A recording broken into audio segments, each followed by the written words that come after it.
વડતાલના કાશીરામ વિપ્રના ભાવથી કોદરાના રોટલા જમ્યા મહારાજ. ગામ વડતાલના બ્રાહ્મણ કાશીરામભાઈ શ્રીજી મહારાજના અનન્ય ભક્ત હતા. તે કાશીરામભાઈ શ્રીજી મહારાજની મૂર્તિ ધારીને નિરંતર માળા ફેરવતા હતા. તેમની ઘણી ગરીબ સ્થિતિને લઈને શ્રીજી મહારાજને જમાડવા માટે બહુ સંકલ્પ કરતા હતા. જેની પાસે ધન હોય તે ઉત્તમ પ્રકારના થાળ કરીને મહારાજને જમાડે, પણ આપણી પાસે ધન ન હોવાથી શી રીતે થાળ કરીને જમાડીએ?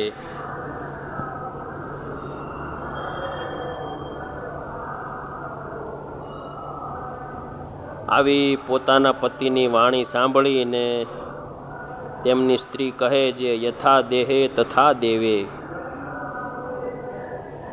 માટે આપણે જે ખાઈએ તે શ્રીજી મહારાજને જમાડવા માટે થાળ કરીએ. પછી કાશીરામભાઈએ પોતાની સ્ત્રી પાસે કોદરાના રોટલા તથા મઠની દાળ કરાવી.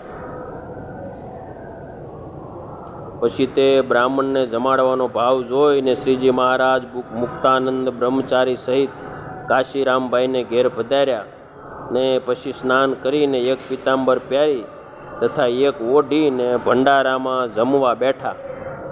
ત્યારે શ્રીજી મહારાજ આગળ થાળમાં કોદરાના રોટલા તથા મઠની દાળ મૂકી. તે જોઈને શ્રીજી મહારાજે કહ્યું છે, હે કાશીરામભાઈ, તમે અંતર્યામીપણે અમારો સંકલ્પ જાણીને આ થાળ કર્યો છે.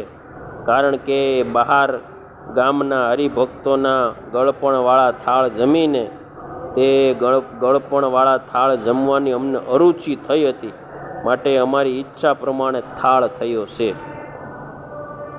એમ કહીને શ્રીજી મહારાજ કોદરાનો રોટલો તથા મઠની દાળ જમી ને તે કાશીરામભાઈ ઉપર પ્રસન્ન થયા.